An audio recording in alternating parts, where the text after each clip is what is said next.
இயேசு கிறிஸ்துவின் இனிய நாமத்தினாலே கிராமம் ஸ்ரீக்கு குடும்பத்தின் சார்பாக உங்கள் ஒவ்வொருவருக்கும் என்னுடைய அன்பின் வாழ்த்துக்கள். நீங்கள் நல்லா இருக்கிறீங்களா? சந்தோஷமாக இருக்கீங்களா? ஏசப்பா நம்ம கூட தான் இருக்கிறார். அல்லேலூயா. நான் சிறு பிள்ளைகளுக்கு வாலிபர்களுக்கு நான் சொல்லிக் கொடுக்குற ஒரு பெரிய ஒரு சத்தியம் என்ன தெரியுமா? கர்த்தரை என் வலது பாரசத்தில் வைத்திருக்கிறபடியால் நான் அசைக்கப்படுவதில்லை. அல்லேலூயா. தாவீது சொல்றார், வலது பக்கத்தில் ஏசப்பா இருக்கிறாருன்னு சொல்லி. அல்லேலூயா. அதனால் எல்லாரும் கோலியாத்துக்கு பயப்படுறாங்க, இவன் பயப்பட மாட்டான். சிங்கம் கூட சண்டை போடுறான் பயப்படாமல், கரடி கூட சண்டை போடுறான். ஏன்னா பெரிய வானத்தையும் பூமியும் படைச்ச ஆண்டவர் என் கூட இருக்கிறாருன்னு எந்த மனுஷன் நம்புகிறானோ அவன் எதுக்கும் பயப்பட மாட்டான். அல்லேலூயா. நான் சொல்லி கொடுக்குற ஜெபம் என்ன தெரியுமா? பயம் வருதா, நெருக்க வருதா, அவமான நிந்தைகள் வருதா, நீங்கள் உங்கள் கூட இருக்கிற ஏசப்பாட்ட சொல்லுங்க. அப்படி வலதுபுறம் திரும்பி, ஏசப்பா என் கூட இருக்கீங்கல்ல, அல்லேலூயா. அவ்வளோதாங்க, எல்லாம் சரியாயிரும், எல்லாம் சரியாயிரும். உங்கள்கிட்ட கேள்வி இருக்குது, பயம் இருக்குது, உங்கள்கிட்ட வியாதி இருக்குது, அது எல்லாத்தையும் சரிபடுத்துகிற பதில் உங்கள் வலது பக்கத்தில் இருக்குது. உங்கள் கேள்விக்கான பதிலை அவர் சொல்லுவார், உங்கள் வியாதிக்கான சுகத்தை அவர் கொடுப்பார். பதிலில் பாக்கெட்லேயே வச்சுக்கிட்டு இருப்பான்னு நிறைய பேர் சொல்லுவாங்களே, கேட்டிருக்கீங்களா? அப்போ ஒரு கிறிஸ்தவன் பதிலை பக்கத்திலேயே வச்சிருக்கிறான், பக்கத்திலேயே வச்சிருக்கிறான். நான் சொல்கிறேன், எந்த நிமிஷம் கவலைப்பட்டு பல மணி நேரங்களை நீங்கள் அழுது கழிக்கிறது பதில், அந்த நேரத்தை வேஸ்ட் பண்ணாதீங்க. அங்கே போங்க, ஏசப்பாட்ட போங்க. ஒரு நிமிஷம் இசைக்கா ஜெபம் பண்ணி 15 வருஷத்தை ஆயுசு நாட்கள் கூட்டி வாங்கிட்டான். பர்த்திமை குருடன் அவன் ஏசுனார் தெருவிலேயே வர்றாரு, ஜெபம் பண்ண ஆரம்பிக்கிறான். அதட்டுறாங்க, இன்னும் அதிகமாக சத்தமிட்டு ஜெபம் பண்ணுறான். ஆண்டவர் கூப்பிட்டு உனக்கு என்ன வேணும்ப்பான்னு கேட்டு எனக்கு பார்வையடைங்கிற ஆண்டவர் அற்புதம் சொல்ற. இந்த சம்பவம் எவ்வளோ நேரம் இருக்குங்கிறீங்க? ஒரு 5 நிமிஷம் தாங்க. என் பைபிள் அறிவின்படி ஒரு 5 நிமிஷத்தில் ஐயோ பிறந்தது முதலாக இருந்த குருடான அந்த கண்களில் திறக்க முடியும் ஒரு அற்புதத்தை ஜெபம் பண்ணி பர்த்திமையை வாங்கிட்டான். இன்னைக்கு இருக்கிற கிறிஸ்தவங்க இருக்கோமே, எத்தனை மணி நேரம் ஜெபிக்கிறோம் இந்தியாவுக்காக, ஒன்றும் இந்தியாவில் நடக்கலை. நான் சொல்கிறேன், ஏதோ ஒரு கோளாறு இருக்குதுங்க. உண்மையான விசுவாசத்தோடு ஏசப்பாட்ட கண்ணீரோடு ஒரு 5 நிமிஷம் நீங்கள் ஜெபம் பண்ணி பாருங்க, ஆண்டவர் அற்புதங்களை செய்வார். அல்லேலூயா. அன்பு, இந்த செய்தியை கேட்கிற நண்பர்களை நீங்கள் யாராக இருந்தாலும் சரி, சில முகமதிய நண்பர்கள் எனக்கு ஃபோன் போட்டு உங்களுடைய நிகழ்ச்சிகள் எங்களுக்கு ஆசீர்வாதமாக இருக்கிறது, எளிமையாக எங்களுக்கு சொல்லிக் கொடுக்கிறீங்க, நாங்கள் இயேசுவிடத்தில் ஜெபிக்கிறோம், இந்த நிகழ்ச்சிகள் இன்னும் ஆசீர்வாதமாக தடையில்லாமல் வரும்படி நாங்களும் ஜெபிக்கிறோன்னு சொல்லும்போது எத்தனை மகிழ்ச்சி தெரியுமாங்க. புறஜாதி நண்பர்கள் சொல்லுகிறார்கள், அன்பு கிறிஸ்துவ நண்பர்களை, நம்முடைய இயேசு கிறிஸ்து உலக இரட்சகர் ஐயா, மாம்சமான யாவருக்கும் அவர் ஆண்டவர். என் நாமத்தை பிரஸ்தாபப்படுத்துகிற எந்த ஸ்தானத்திலும் நான் உங்களுக்கு வருவேன், நாங்கள் அற்புதம் செய்வேன்னு சொல்கிறார். அப்போ அவர்கிட்ட ஜெபம் பண்ண வேண்டி தானே. எந்த நிமிஷத்தை வேஸ்ட் பண்ணாங்க. சும்மா கவலைப்பட்டு படுக்கையில் இருக்காதீங்க, அழுது உங்கள் படுக்கையை நினைக்காதீங்க, உங்கள் தலையணை நினைக்காதீங்க. அந்த அழுகிற நேரத்தில் ஏசப்பாட்ட முழங்கால் போட்டு ஜெபம் பண்ணிங்கன்னா பதில் வரப்போகுது. அல்லேலூயா. உங்களுக்காக நான் ஜெபிக்கிறேன், எனக்காக நாங்கள் செய்துகிற ஊழியத்திற்காகவும் நீங்கள் ஜெபிக்க மறவாதீருங்கள். அல்லேலூயா. நிறைய பேர் சொல்லுவாங்க, ஊழியக்காரர்கள் என்கிட்ட ஜெபக்குறிப்புக்கு அனுப்புங்க, நான் உங்களுக்காக ஜெபிக்கிறேன்னு தான் சொல்லுவாங்க. ஆனாங்க அதுவும் நான் ஜெபம் பண்ணுவேன், உங்கள் ஜெபக்குறிப்புகளை எனக்கு அனுப்பிவிடுங்க, என் உறவுக்காரர்களாக சொந்தக்காரர்களாக நினச்சி உங்களுக்காக நான் கட்டாயம் ஜெபம் பண்ணுவேன் முடிந்தளவு. ஆனால் அதே வேளையில் நீங்களும் எனக்காக ஜெபிக்கணும். நான் உங்களுக்காக ஜெபிக்கிறத விட நீங்கள் தான் நிறைய பேர் எனக்காக ஜெபிக்கணும். பவுல் எழுதுகிறார், சகோதரரை எங்களுக்காக விண்ணப்பம் செய்யுங்கள் என்று சொல்லி. நாங்கள் செய்கிற ஊழியம் பெருசுங்க. இந்த வருஷத்தில் மே 1 ஒரு வாலிபர் முகாம் நடத்தணும்னு உங்கள்கிட்ட ஜெபிக்க கேட்டுக்கொண்டேன், நடத்த உதவி செய்தார். ஆனால் இனிமே தான் பெரிய சவால்கள் இருக்குது. இந்த மாதத்தில் 6000 கிராமங்களில் விபிஎஸ் நடக்கணும். ஒரு கிராமத்தில் விபிஎஸ் நடத்துறதுக்கு 5000 ரூபாயிலிருந்து 10,000 ரூபா வரைக்கும் செலவாகும். இன்னும் நிறைய பண நெருக்கடி இருக்குது. இந்த செய்தி கேட்கிற நீங்கள் உங்கள் குடும்பத்தின் சார்பாக உங்களால் இயன்ற காணிக்க, ஒரு கிராமத்தில் விபிஎஸ் நடத்தவோ அல்லது 2 கிராமத்தில் விபிஎஸ் நடத்துவதற்கோ, இன்னும் உங்களால் இயன்ற காணிக்கையில், ஐயா என்னால் 5000 ரூபாயோ 10,000 ரூபாய் அனுப்ப முடியாது, நான் ஒரு 1000 ரூபா அனுப்பிவிட்றேன், இல்லை ஒரு 500 ரூபா அனுப்பி போதும். உங்களுடைய பங்களிப்பை நீங்கள் கூட மிஸ் பண்ணாதீங்க. உங்களுக்கு வர்ற ஆப்பர்ச்சுனிட்டி இது. கொடுக்கிறது ஒரு ஆப்பர்ச்சுனிட்டி வியமம் தருகிறது. இது ஒரு நல்ல நிலம். அல்லேலூயா. கொடுங்கள் ஐயா. இன்னும் இது முடிஞ்சு அடுத்து மிஸ்டரிகள் பிள்ளைகளுடைய கல்வி தேவைகள் இருக்கிறது. உங்கள் பிள்ளைகளுக்கு உங்கள் வீட்டில் இருக்க ஒரு பிள்ளை 2 பிள்ளை ஃபீஸ் கட்டுறீங்களே, இங்கே நூற்றுக்கணக்கான பிள்ளைகள் மிஸ்டரி பிள்ளைகள் இருக்கிறார்கள், தாய் தகப்பனற்ற பிள்ளைகள் இருக்கிறார்கள், விதவைகளுடைய பிள்ளைகள் இருக்கிறார்கள். அல்லேலூயா. அந்த விதவைகளுடைய பிள்ளைகளையும் நாம் படிக்க வைக்கிறோம்.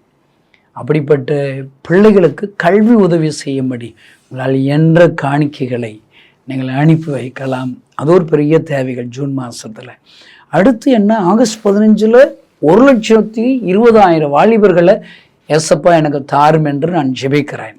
வலதைக்கும் இடதைக்கும் வித்தியாசம் தெரியாத நினைவையில் 1,20,000 ஜனங்களுக்காக நான் பரிதவியாமல் இருப்பேனோ. இன்றைக்கு ஏசப்பா மட்டும் யோனாவிடத்தில் பேசுறது போல இன்றைக்கு சபைகளிடத்தில் நம்மிடத்தில் பேசுவாரானால், வலதைக்கும் இடதைக்கும் வித்தியாசம் தெரியாத வாலிபர்கள் செல்போனுக்கு அடிமையாக இருக்கிறார்களே, காதல் வயப்பட்டு அடிமையாக இருக்கிறார்களே, போதை வஸ்துக்களுக்கு அடிமையாக இருக்கிறார்களே, இவர்களுக்காக நான் பரிதவியாமல் இருப்பேனோ என்று சொல்லி நம்மிடத்தில் பேசுவார் ஐயா. எப்படியாவது ஆகஸ்ட் 15 திருச்சியில் 1,20,000 வாலிபர்கள் பங்கு பெற வேண்டும் என்று சொல்லி ஜெபியுங்கள். இதற்கு லட்சக்கணக்கான பண தேவைகள், ஆண்டவர் தேவைகள் இருக்குது. இது சந்திக்க வேண்டிய நீங்கள் ஜெபிங்க. நான் ஆண்டவரிடத்தில் ஜெபம் பண்ணுறேன். ஆண்டவரே, 1,00,000 தருகிற ஒரு 150 பேர்களை எழுப்பும், அல்லது ஏதாயில் விதத்தில் குடும்பத்தின் சார்பாக தன்னால் என்ற காணிக்கையை உற்சாகத்தோடு கூட கொடுக்கிற குடும்பத்தார்களை எழுப்பும் என்று ஜெபிக்கிறேன். அல்லேலூயா. நீங்களே ஜெபிச்சுக்கோங்க. அதை முடிஞ்சு அவ்வளோதான் விட்டுலாமா? அடுத்த கிறிஸ்மஸ்க்குள்ளே ஒரு 50,000 புதிய கிராமங்களிலே இயேசுடைய சுவிசேஷத்தை இந்தியா முழுவதிலும் அறிவிக்க வேண்டும் என்று சொல்லி நாங்கள் ஜெபிக்கிறோம். தமிழ்நாட்டில் உள்ள ஒரு ஏறக்குறைய ஒரு 30,000 கிராமங்களிலும் வெளி மாநிலத்தில் உள்ள 20,000 கிராமங்களையும் தத்தெடுத்து சுவிசேஷத்தை அறிவிக்க வேண்டும் என்று சொல்லி கர்த்தருக்குள் நாங்கள் தீர்மானித்திருக்கிறோம். இதுவும் ஜெபியுங்கள். அல்லேலூயா. ஒருவேளை இந்த வருஷத்திற்குள்ள 1,00,000 முழு பைபிள்கள் தேவையுள்ளவர்களுக்கு வாங்கி கொடுக்க வேண்டும் என்று சொல்லி இலக்கோடு கூட இதுவரை அநேக பைபிள் இல்லாதவர்களுக்கு இதுவரை வாங்கி கொடுத்துருக்குறோம். ஒரு 15,000 பைபிள்கள் வரைக்கும் வாங்கி கொடுத்துருக்கலாம். இன்னும் பெரிய தேவைகள் இருக்கிறது. இந்த செய்தி கேட்கிற அன்பு நண்பர்களே, இயேசு ராஜாவின் வேலை மிக மிக அவசரம். நாம் ஜெபிக்க வேண்டும், செயல்பட வேண்டும். உங்களுடைய பங்களிப்பையும் ஒவ்வொரு கிறிஸ்தவர்களையும் பங்கு பெற வேண்டும், பங்களிப்பை கொடுக்க வேண்டும் என்ற ஜெபிங்கள். கர்த்தர் நம்மளை ஆசீர்வதிப்பார். அல்லேலூயா. இன்றைக்கு உங்களுக்காக நான் ஆண்டவருடைய சமூகத்தில் ஜெபித்த போது அப்போஸ்தலர் 2ஆம் அதிகாரத்தில் பெந்தகோஸ்தே என்னும் நாள் வந்தபோது அது ரொம்ப எனக்கு ஆச்சரியமாக இருக்குதுங்க. இதில் மாற்றி நிறைய சத்தியத்தை ஆண்டவர் எனக்கு கற்றுக் கொடுத்துருக்கிறார். அல்லேலூயா. இக்கால ஒரு எழுப்புதல் திருச்சபைகள் என்பது என்ன? பெந்தகோஸ்தே திருச்சபைகள். பெந்தகோஸ்தே திருச்சபைகள் என்றால் என்ன? ஆவியின் அபிஷேகத்தை பெற்ற திருச்சபைகள். ஒருவேளை ஆவியின் அபிஷேகத்தை பெற்ற திருச்சபைகள் சபை பேரில் இல்லை, நாங்கள்லாம் ஆவிக்குரிய சபைகளுக்கு போகிறோம் அப்படின்னு பரவலாக சொல்கிறாங்க. ஆவிக்குரிய சபைகள்லையும் அபிஷேகம் வராத பாதி பேர் இருப்பாங்க. ஒருவேளை பாரம்பரிய சபைகள் என்று சொல்லுகிற சபைகள்லையும் அபிஷேகம் பெற்றவர்கள் பாதி இருப்பாங்க, அபிஷேகம் பெறாதவங்களும் இருப்பாங்க.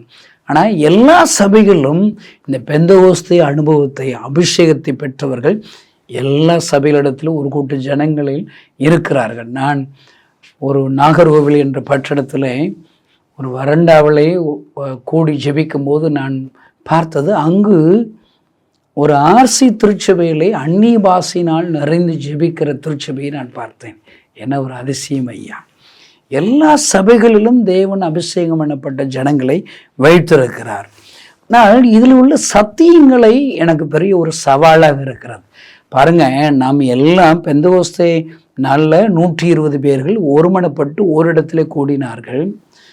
ஆண்டோடைய வார்த்தையின்படி கீழ்ப்படிந்து கூடும்போது அவர்கள் எல்லோரும் பரிசுத்த ஆவியினால் என் ஆண்டவர் நிரப்பினார். அதே போல நாமும் அவருடைய சமூகத்தில் கூடினால் நம்மையும் நிரப்புவார் என்பதை விசுவாசிக்கிறோம். அதே போல நாம் கேட்கிறோம். ஆண்டவர் மாம்சமான யாவரி மேலே ஆவியை ஊற்றுவேன் என்று வாக்கு கொடுத்த ஆண்டவர் எல்லார் மேலே ஆவியை ஊற்றுகிறார். ஆவியை ஊற்றுவதற்கு வயது வரம்பு இல்லை. அங்கு சொல்லுகிறார், குமாரனும் குமாரத்திலும் தீர்க்கதரிசனம் சொல்லுவார்கள். பரிசுத்த ஆவியானவருடைய வல்லமை சிறு பிள்ளைகள் மேலேயும் நிரப்புகிறார். அதனால தான் அந்த வார்த்தை எழுதப்பட்டிருக்கிறது. இன்னும் வாலிபர்கள் தரிசனம் அடைவார்கள். பரிசுத்த ஆவியானுடைய வல்லமையினால் நிரப்பப்படும் போதுதான் வாலிபர்களுக்கு தரிசன கண்களை திறப்பார். இன்னும் மூப்பர்கள் சொப்பனம் காண்பார்கள். சொப்பனம்னா பரிசுத்த ஆவியானவர் ஆண்டவரால் கொடுக்கிற சொப்பனங்கள்.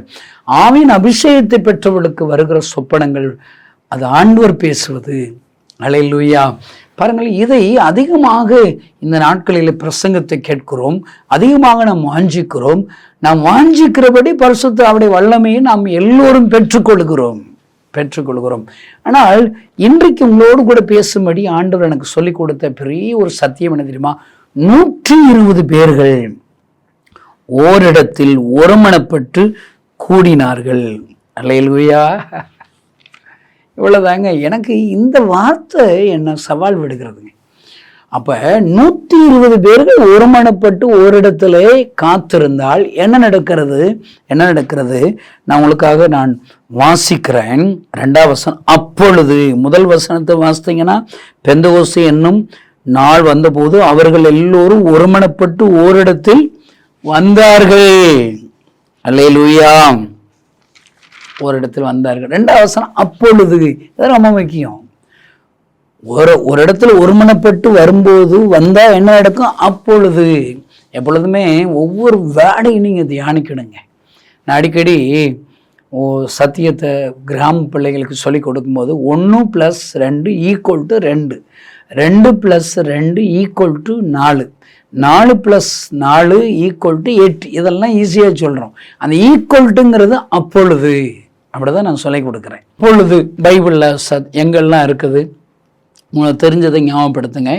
நான் எனக்கு தெரிஞ்சதை ஞாபகப்படுத்தும் போது எனக்கு என்ன தெரியுமா ஞாபகம் வந்துச்சு? முதலாவது தேவனுடைய ராஜ்யத்தையும் அவருடைய நீதியும் தேடுங்கள், அப்பொழுது இவைகளெல்லாம் கூட கொடுக்கப்படும். அப்பொழுதுதான் ஈக்குவல்ட். நம்ம இவைகளெல்லாம் கூட கொடுக்கப்படும். அது ரொம்ப விருப்பமாக இருக்குது எல்லாருக்கும். நிறைய ஆண்டவர் வருமானத்தை கொடுக்கணும், நிறைய ஐஸ்வர்யத்தை கொடுக்கணும், நிறைய ஆசீர்வாதத்தை கொடுக்கணும்னு சொல்லி எல்லாம் விரும்புகிறோம். ஆனால் அதுக்கு முன்னாடி என்ன? தேவனுடைய ராஜ்யத்தையும் ப்ளஸ் நீதியும் தேடுங்கள், அப்போதான் இது கிடைக்கும். கொடுங்கள், அப்பொழுது உங்களுக்கு கொடுக்கப்படும். பார்த்தீங்களா? அப்பொழுதுங்கிறதுக்கு அர்த்தம் வந்துருச்சா? நீங்கள் வாட்டுக்கு சும்மா விருப்பத்தை மட்டும் நினைக்காதீங்க. ஐயோ, அந்த பெரிய ஊழியக்காரர் ஜோமன்னா எனக்கு அற்புதம் வந்துடும், பெரிய ஊழியக்காரர் ஜோமன்னா எனக்கு குழந்தை பாக்கியம் கிடைச்சிரும், வேலை கிடைச்சிரும், சொத்து கிடைச்சிரும், என் கடன் பிரச்சனை தீர்ந்துடும். ஜெபிக்கிறத கேட்கலாம். ஆனால் அற்புதத்திற்கு முதல்ல உங்களுடைய பங்களிப்பு வேணும். அல்லேலூயா. அப்போ பெரிய ஊழியக்காரர்கள் ஜோமன்னா அற்புதம் நடக்கும்னா நம்ம எல்லாருக்குள்ள அற்புதம் இந்நேரம் இந்திய இயேசு சொந்தமாக மாறி இருக்கணுமே. அல்லேலூயா. அற்புதங்கிறது உங்கள் சார்பாகவும் இருக்குது, உங்களுடைய அர்ப்பணிப்பும் வேண்டி இருக்கிறது. வாக்கு தத்துவங்கள் எல்லாமே இன்ஸ்ட்ரக்ஷனோட தான் இருக்குங்க. குஷ்டரோகி ஏசப்பாவால் சுகமாக்க முடியும். நாகமான், அப்போ நாகமானுடைய பங்களிப்பு என்ன? அவன் நினைச்சுன்னு யோர்தான்ல 7 முறை முங்கணும். இந்த செய்தியை கேட்கிற அன்பு சகோதரனே சகோதரியே, இன்றைக்கும் என் ஆண்டு உனக்கு அற்புதம் செய்வதற்கு வல்லமையுள்ள ஆண்டவர் தான். ஆனால் உன்னுடைய மனம் திரும்புதல் முக்கியம், உன்னுடைய கீழ்ப்படிதலும் இதுல இருக்கிறது. அல்லேலூயா. பாருங்க, இந்த 2ஆம் அதிகாரத்துல பாருங்க, ஓரிடத்தில் ஒருமனப்பட்டு கூடி வந்தார்கள். அப்பொழுது எத்தனை பேர்கள்? 120 பேர்கள் ஒருமனப்பட்டு கூடி வருகிறார்கள். அங்க என்ன பாருங்களேன், பழத்து காற்று அடிக்கிற முழக்கம் போல வானத்திலிருந்து சடிதியாய் ஒரு முழக்கம் உண்டாகி அவர்கள் உட்கார்ந்திருந்த வீடு முழுவதையும் நிரப்பிற்று. அல்லேலூயா. அல்லாமலும் இது மட்டும் இல்லை, ஏது மற்றும் இல்லை, அக்கினிமயமான நாவுகளைப் போல பிரிந்திருக்கும் நாவுகள் அவர்களுக்கு காணப்பட்டு அவர்கள் ஒவ்வொரு மேலும் வந்து அமர்ந்தது. அல்லேலூயா. இதுல ஐயோ, இதுல என்ன போட்டிருக்குது பாருங்க. 120 பேர்கள் ஒருமனப்பட்டா பலத்த காற்று அடிக்கிற முழக்கம் போல உண்டாகுதாங்க. வானம் திறக்குதான், அப்படிதான் அது அர்த்தம். அது வானம் திறந்து பெரிய ஒரு முழக்கம் உண்டாகிறது. தேவ வல்லமை அங்க இருக்கிற எல்லோரையும் நிரப்புகிறது. அல்லேலூயா. நான் இதுல ஒரு கொஸ்டின் போட்டு பார்க்குறேங்க. 120 பேர்கள் ஒருமனப்பட்டா இவ்வளவு பெரிய அற்புதம் நடக்குதுங்க. ஆனா இப்படி அற்புதம் நடக்கிறத இந்த காலங்களில் நம்மளால பார்க்க முடிகிறதா? பார்க்கவே முடியலங்க. உங்க ஊர்ல இது போல ஏதாவது ஒரு அற்புதம் நடக்குதா? எனக்கு சொல்லி அனுப்புங்க. ஒருவேளை 120 பேர் துள்ளி குதிக்கிறத, அந்நிவாச பேசுகிறத எல்லா ஊர்லையும் பார்க்கலாம். ஆனா அதற்கு அடுத்த ரிசல்ட் பாருங்க. பேதுரு எழும்பி பிரசங்கிக்கிறார். 11 பேர்கள் ஒருமனப்பட்டு பின்பாக நிற்கிறார்கள். அங்கு ஏறக்குறைய 3000 பேர்கள் ரட்சிக்கப்படுகிறார்கள். அல்லேலூயா. அருமையான தேவனுடைய பிள்ளைகளே, அப்ப 120 பேர்கள் ஒருமனப்பட்டால் அங்கு வானத்தில் ஏதோ ஒரு மாற்றம் வருகிறது. பலத்த காற்று அடிக்கிற முழக்கம் போல உண்டாகி பரிசுத்தாவினுடைய வல்லமை அங்க இருக்கிற எல்லோரையும் நிறைக்கிறது ஐயா. நான் எனக்கு ஒரு கேள்வி வருதுங்க. அப்ப இந்த காலத்துல இப்படிப்பட்ட அற்புதங்கள்லாம் ஏன் நடக்கல? அப்போ ஒருமனப்படுற ஒரு 120 பேரே இல்லையாங்க. இயேசு கிறிஸ்து ஊழியம் ஆரம்பிச்சு அவர் பரமேறும் போகும்போது விட்ட எண்ணிக்கை என்ன தெரியுமா? அப்போஸ்தலர் 1ஆம் அதிகாரம் 2ஆம் அதிகாரத்துல எப்படி ஆரம்பிக்கும்? 120 சீசர்கள். 3 வருஷத்துல 120 சீசர்களை உருவாக்குகிறார். அந்த 120 சீசர்களை கொண்டு உலகத்தையே கலக்குகிறார். உலகம் எங்கிலும் சுவிசேஷம் பரம்பி செல்கிறது. நான் ஏதோ நம்மகிட்ட கோட்டார் இருக்குதான் நினைக்கிறேங்க. அப்ப நாம ஒவ்வொருவரும், ஒவ்வொரு சபைகளும், ஒவ்வொரு ஊழியக்காரர்களும் அவர் 3 வருஷத்துல, அந்த காலத்துல இயேசு கிறிஸ்து காலத்துல அவ்வளோ டெக்னாலஜி இல்லை, வீடியோ இல்லை, டிவி இல்லை, ஆடியோ இல்லை, செல்ஃபோன் இல்லை, ஃபேஸ்புக் இல்லை, ட்விட்டர் இல்லை, யூடியூப் இல்லை. அவரால் நடந்து போய் கிராமங்கள் தோறும், பட்டணங்கள் தோறும் நடந்து போய் அவர் செய்த ஊழியத்தின் மூலமாக 120 சீசர்களை தம் அண்டையிலே தமக்காக எதையும் செய்யும்படி அவர்கள் உருவாக்கிவிட்டு பரமேறுகிறார். நமக்கு எவ்வளோ பிளஸ்ஸிங்ஸ் இருக்குதுங்க. 3 வருஷத்துல ஒரு 120 பேரை நீங்க உருவாக்குறீங்களாங்க. ஆண்டவருக்காக, ஆண்டவருடைய வார்த்தைகளுக்காக கீழ்ப்படிந்து ஒரே மனதோடு, ஒரு மனதோடு கூட ஒரு இடத்தில் காத்திருக்கிற 120 பேர்கள் இல்லையே. எத்தனை பரிதாபம் ஐயா.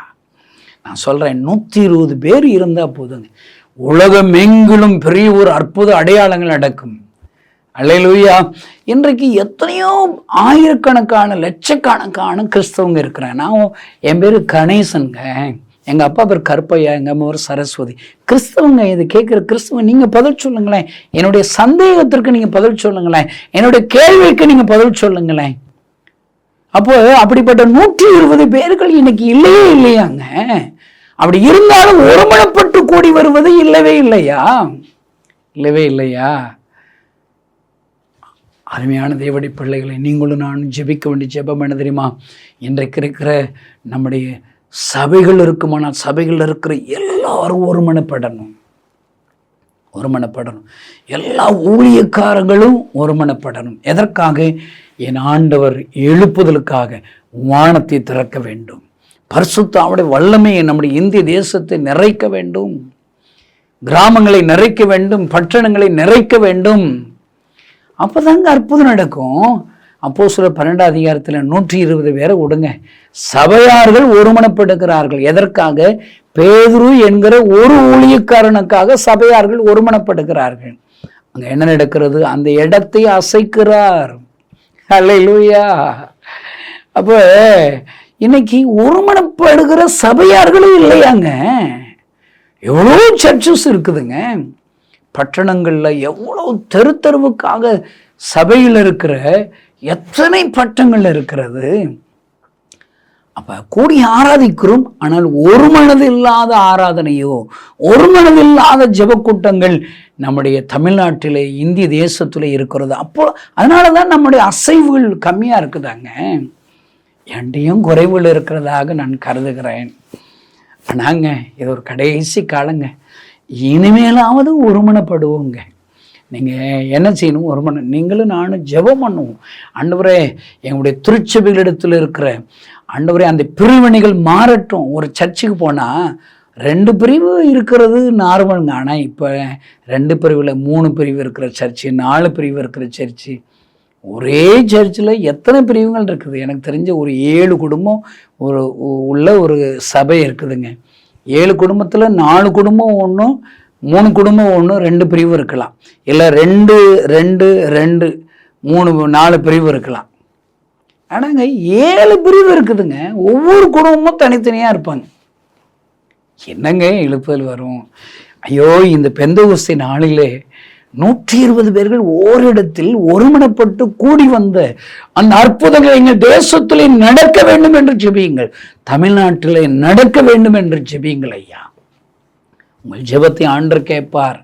அப்போஸ்தலர் 12 அதிகாரத்திலே சபையார்கள் ஒருமனப்பட்டு ஒருவருக்காக கூடி ஜெபித்தார்களே, அப்படிப்பட்ட ஒருமனது எங்களுடைய திருச்சபைகளில் வரட்டும் என்று ஜெபியுங்கள் ஐயா. வீட்டு ஜெப கூட்டத்திலே ஒருமனது வர வேண்டும் என்று சொல்லி ஜெபியுங்கள் ஐயா. அல்லேலூயா. நான் தேடி தேடி பார்க்குறேங்க. பைபிள் எல்லாம் ஆராய்ஞ்சு பார்த்தா 4 பேர்கள் ஒருமனப்படுகிறாருங்க. எதற்காக? தன்னுடைய தெருவில் இருக்கிற ஒரு நண்பன் துபுர்வாதக்காரனாக படுத்தபடிக்கையாக இருக்கிறான். ஐயோ, 4 பேர்கள் ஒருமனப்படுகிறார்கள் ஐயா. அந்த வியாதி படுக்கையில் இருக்கிற ஒரு திமிர்வாதக்காரனை ஆண்டவர் சுகப்படுத்துகிறார். அங்கே மார்க் 2 எழுதப்பட்டு இருக்கிற வார்த்தையான இப்படிப்பட்ட அற்புதத்தை ஒரு காலம் கண்டதில்லை என்று சொல்லி அந்த அற்புதத்தை கண்களினால் பார்த்த ஜனங்களை அறிக்கையிடுகிறார்கள் ஐயா. ஐயோ, 4 பேர் ஒருமனப்பட்டால் இதுவரை பார்த்திராத கண்டிராத அற்புதங்களை நாம் காண்போம். நம்முடைய திருச்சபைகள் கிறிஸ்துவளாகிய நாம் காண்போம் ஐயா. ஐயோ, ஒரு மனதும் இல்லை, அற்புதங்களும் இல்லையே. ஐயோ, எத்தனை பாருங்கள் ஐயா, எத்தனை வேதனை ஐயா. ஏசப்பா மத்தேயு 18 சொல்றாரு, என் நாமத்தின் நிமித்தம் 2 பேராவது 3 பேராவது எங்கே கூடியிருக்கிறார்களோ அங்கே நானும் இருக்கிறேன். பரலோக ஆண்டவரும் அங்கு வந்து விடுகிறாரே ஐயா. இந்த செய்தியை கேட்கிற குடும்ப சகோதரர்களை, குடும்பத்தில் இருக்கிற தலைவர்களே, உங்கள் குடும்பத்தில் இருக்கிறவர்களாவது நீங்கள் ஒருமனப்பட்டு ஒரு வீட்டு ஜெப கூட்டத்தை ஆரம்பித்து தேசத்தில் எழுப்புதலை தாரும், எங்கள் பட்டணத்தில் எழுப்புதலை தாரும், என் கிராமத்தில் எழுப்புதலை தாரும், என் தெருவிலை எழுப்புதலை தாரும் என்று நீங்கள் ஜெபிப்பீர்கள். ஆனால் எத்தனை அருமையாக இருக்கும் ஐயா. அந்த தேவ மகிமை, தேவ பிரசன்னம் அந்த இடத்தை நிரப்பும் ஐயா. அங்கு 2 ராஜாக்களின் புஸ்தகத்திலே எலிசாவும் அவனுடைய வேலைக்காரனும் ஒரு இடத்திலே ஒரு கூடாரத்திலே தங்கி இருக்கிறார்கள். அங்க வேலைக்காரன் அதிகாலமே எழுகிறான். அங்க பார்த்து அவன் சம்பவம் அவன் இருதயத்தை உடைக்கிறது. அல்லேலூயா. ஐயோ, இந்த மலைகள் முழுவதிலும் அநேகர் நம்மளை கொள்ளும்படி, நம்மளை கைது பண்ணும்படி அங்கு அத்தனை பேர்கள் கூடியிருக்கிறார்களே. ஐயோ, நாங்கள் ஆண்டவரை நாம் என்ன செய்வோம் என்று புலம்புகிறான். அவனுக்கு சொல்லப்படுகிற வார்த்தை என்ன தெரியுமா? 2 ராஜாக்களின் புஸ்தகம் 6ஆம் அதிகாரத்தில் 15ஆம் வசனத்தில் தேவனுடைய மனுஷனின் வேலைக்காரன் அதிகாலமே எழுந்து அவன் பார்த்தபோது இராணுவங்கள், குதிரைகள், ரதங்கள் பட்டணத்தை சுற்றி இருக்க காண்கிறான். பட்டணத்தை சுற்றிலும் எத்தனையோ இராணுவங்கள், ரதங்களும் இருக்கிறது. அதை பார்த்தவுடன் அவன் புலம்புகிற ஐயோ, என் ஆண்டவரனே என்ன செய்வோம் என்று புலம்புகிறான். ஆனால் அங்கு சொல்லப்படுகிற வார்த்தை என்ன தெரியுமா?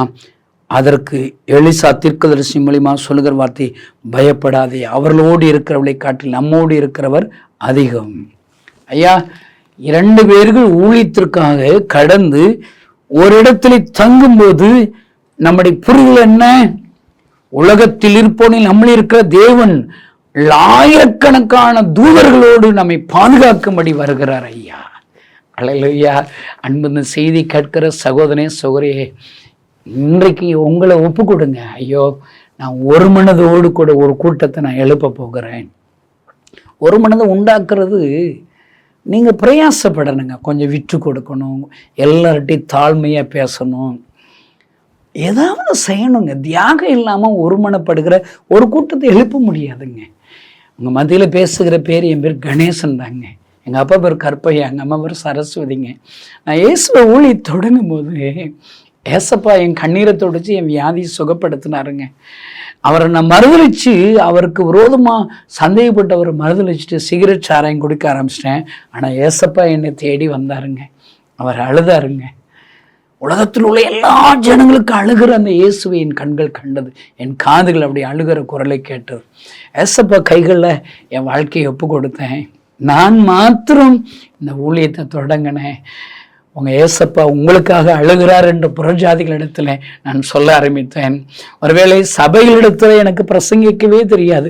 கிறிஸ்தவ நண்பரிடத்தில் போய் எனக்கு தெரிந்த இயேசுவை, அதே இயேசுவை சொன்னேன். இயேசு கிறிஸ்து கிராமங்களுக்காக அழுகிறார் ஐயா, அவரை அறியாத ஜனங்களுக்கு அழுகிறார் ஐயா, நீங்கள் வாருங்கள் ஐயா, என்னோடு கூட சேர்ந்து எனக்காக ஜெபியுங்கள், நாம் ஏதாவது உங்களுடைய பங்களிப்பை கொடுங்கள் ஐயா, நாமுடைய கண்ணீரை துடைப்போம் என்று சொல்லி கிறிஸ்தவரிடத்தில் இயேசு அழுகிறார் என்கிற ஒரு செய்தியை சொன்னேன். புறஜாதிகளிடத்தில் நான் பிரசங்கிக்கிற இயேசு கிறிஸ்து அழுது கொண்டிருக்கிறார், வாருங்கள் அவர் உங்கள் கண்ணீரை துடைப்பார் என்று சவால் விட்டு என்னுடைய சாட்சியை சொன்னேன்.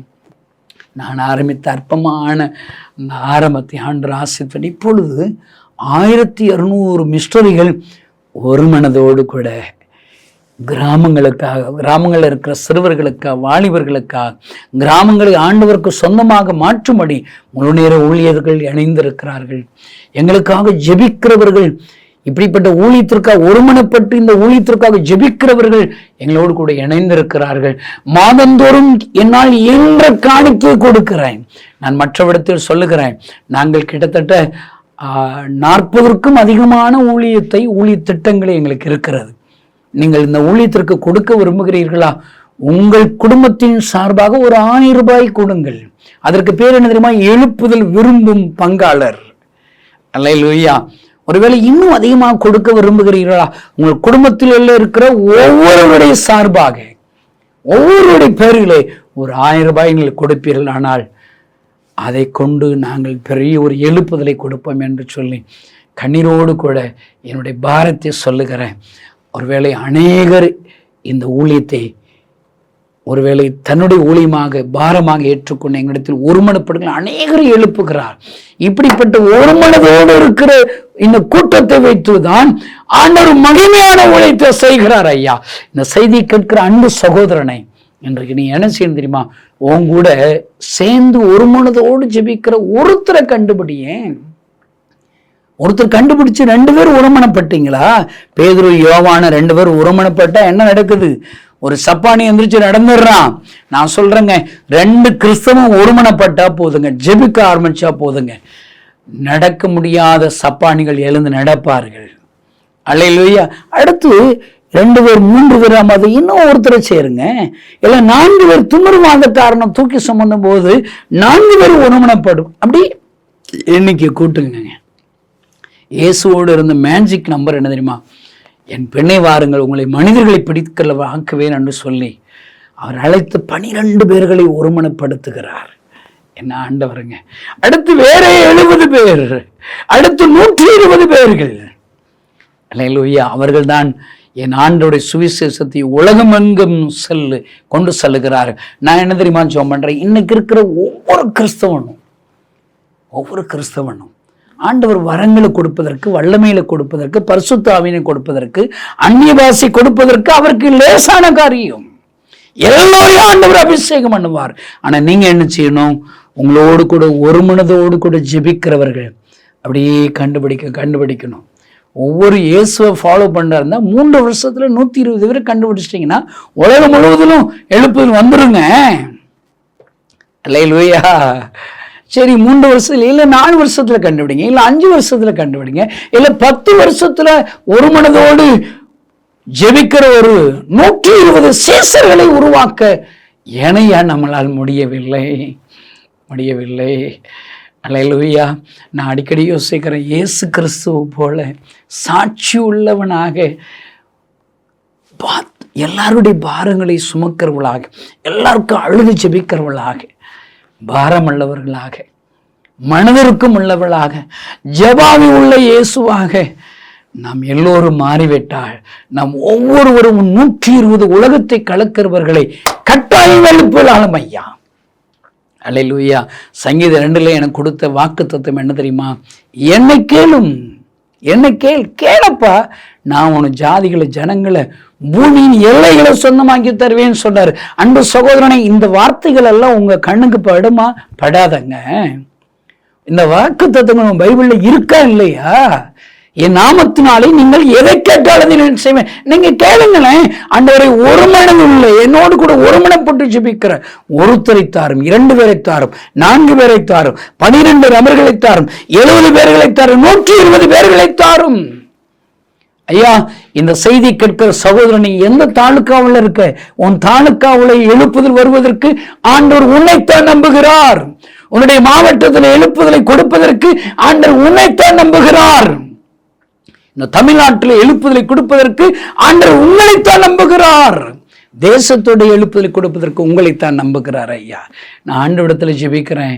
ஆண்டவரே, தமிழ்நாட்டில் உள்ள ஒவ்வொரு மாவட்டத்திலையும் உமக்காக ஒரு மனதோடு ஊழியத்தை செய்கிற சுவிசேஷ பாரம் கொண்ட ஒரு 120 சீசர்களை தாரும், 120 பாரம் உள்ளவர்களை எனக்கு தாரும், 120 வாலிபர்களை தாரும், 120 கிறிஸ்தவர்களை தாரும் என்று ஜெபிக்கிறேன். ஐயா, என் ஜெபத்திற்கு ஆண்டவர் கட்டாயம் பதில் கொடுப்பார் என்று விசுவாசிக்கிறேன். நீங்களும் வாங்கலைங்க.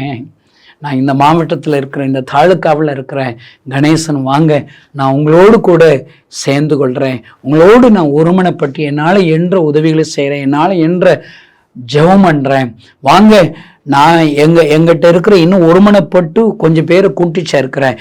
நாம் ஒரு இடத்துல கூடி வந்தது போல எங்கள் தாலுக்காவில் நம்ம ஒருமனப்பட்டு ஒரு இடத்துல கூடுவோம், இல்லை எங்கள் மாவட்டத்தில் ஒருமனப்பட்டு ஒரு 120 பேர்களை நம்ம கூடி நம்ம ஜெபம் பண்ணுவோம். அன்றைக்கு அப்போஸ்தல நாட்கள் இல்லை, ஒருவேளை பெந்தோசின் நாட்களில் இறங்கின அந்த வல்லமை நம்மை நிரப்பும், வாருங்கள் ஐயா என்று நீங்கள் அழைப்பீர்களானால் எத்தனை நலமாக இருக்கும் ஐயா. இல்லை நீங்களாகவே செயல்படுவீர்களானால் எத்தனை நலமாக இருக்கும் ஐயா. ஐயா, பைபிளில் இருக்கிற எல்லா வாக்கு தத்துவங்களும் எனக்கு சொந்தமாக ஆகணும்னு சொல்லி நம்புகிறோம். அதே பைபிளில் தாங்க 120 பேர்கள் ஒரு இடத்திலே ஒருமனப்பட்டு கூடி வந்தார்கள் என்ற செய்தி இருக்கிறது. நாம் ஏனையா அப்படிப்பட்ட வாக்கு தத்துவங்களை நாம் சுதந்திரிக்க மறுக்கிறோம், செயல்பட மறுக்கிறோம் ஐயா. அதற்கு எல்லாம் காரணம் தெரியுமா? சுயநலம் தாங்க ஐயா. சுயநலமும் இருக்கட்டும், ஆண்டவர் உன்னை ஆசீர்வதிப்பார், உன் பிள்ளைகளை ஆசீர்வதிப்பார், உன் குடும்பத்தை ஆசீர்வதிப்பார். அடுத்து வாட் நெக்ஸ்ட் ஆண்டவருடைய ராஜ்யமும் தேசத்தில் கட்டப்பட வேண்டும் என்று சொல்லி நீங்கள் செயல்படுவீர்களானால் ஆண்டவர் மகிமையான காரியங்களை செய்வார் ஐயா. இன்றைக்கு இந்த செய்தி கேட்கிற சகோதரனே சகோதரி, நீங்கள் என்ன தெரியுமா ஜெபம் பண்ணோம்? ஆண்டவரே, என்னுடைய தாலுக்காவில் ஒருமனப்பட்டு ஓரிடத்தில் கூடி வருகிற ஒரு 120 பேர்களை ஜெபிக்கிறவர்களை நான் கூட்டப் போகிறேன். அல்லேலூயா. நீ விசுவாசத்தோடு கூட சொல்லி ஜெபம் பண்ணுங்க. ஏசப்பா, 120 பேர்களை ஓரிடத்தில் ஒருமனப்பட்டு நான் கூட்டி சேர்க்கிற ஒரு ஜெப கூட்டம் ஆரம்பிக்க, ஒரு உபவாச ஜெபம் ஆரம்பிக்க, ஒரு இரவு ஜெபம் ஆரம்பிக்க என்னை பயன்படுத்தும் என்று சொல்லி ஜெபியுங்கள். இன்னும் பாருங்க, ஆகஸ்ட் 15 1,20,000 பேர்களை நான் கூட்டணும்னு சொல்லி ஜெபிக்கிறேன். உங்க தாலுக்காவில் ஒரு 120 கிறிஸ்தவ நண்பர்களை ஒரு இடத்துல, ஒரு சர்ச்சிலையோ, ஒரு திருமண மண்டபத்திலேயோ, ஒரு ஸ்கூல் வளாகத்திலேயோ, இல்லை ஒரு சின்ன வீட்டு மாடியிலேயோ நீங்கள் கூட்டுறேன்னு சொல்லுங்க. நானும் என்னுடைய ஊழியக்காரர்களும் வர்றோம். நம்ம எல்லாரும் சேர்ந்து நம்ம ஜெபம் பண்ணோம், ஒருமனப்பட்டு. ஆண்டவரை, இந்த தாலுக்காவில், இந்த மாவட்டத்தில், எங்கள் தேசத்தில் ஒரு எழுப்புதலை தாரும் என்று ஜெபிப்போம். நான் நம்புகிறேன், நான் விசுவாசிக்கிறேன். பெந்தெகோஸ்து நாளிலே இறங்கின அந்த வல்லமை அந்த நாளிலே இறங்கும் ஐயா. நாம் ஏன் இப்படி ட்ரை பண்ணக்கூடாது? ஆண்டவர் பெரிய காரியங்களை செய்வார் ஐயா. கண்களை மூடி நாம் ஜெபிப்போம்.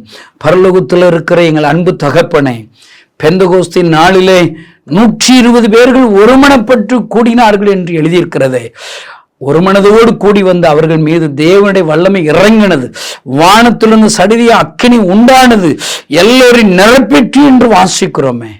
ஆண்டவரே, எங்கள் வாழ்நாளில் இந்த கடைசி காலத்துல ஒருமனப்படுகிற 120 பேர்களை ஆண்டவரே நான் உருவாக்க உதவிச்சேன். இந்த செய்தி கேட்கிற ஒவ்வொருவரும் உருவாக்க உதவிச்சிங்க. அல்லாவிடில் ஒரு 70 பேர்களையாவது உருவாக்க உதவிச்சிங்க. அல்லாவிடில் ஒரு 12 நபர்களை ஒருமனப்பட்டு ஜெபிக்கிறவர்களை ஒரு ஜெபக்குழுவை உண்டாக்க இந்த செய்தி கேட்கிற ஒவ்வொருவரையும் எடுத்து பயன்படுத்துவீரா. அல்லது 4 பேர்களாக ஒருமனப்பட, அல்லது 2 பேர் 3 பேராவது உங்களுடைய சமூகத்தில் கூடி ஜெபிக்க ஆண்டவர் இந்த செய்தியை கேட்கிற ஒவ்வொருவருக்கும் நீர் உதவி செய்வீராக. கர்த்தர் மகிமையான பெரிய ஒரு எழுப்புதலை எங்கள் தேசத்தில் எங்கள் கண்கள் காண உதவி செய்யும். இயேசுவின் நாமத்தினால் பிதாவே, ஆமென்.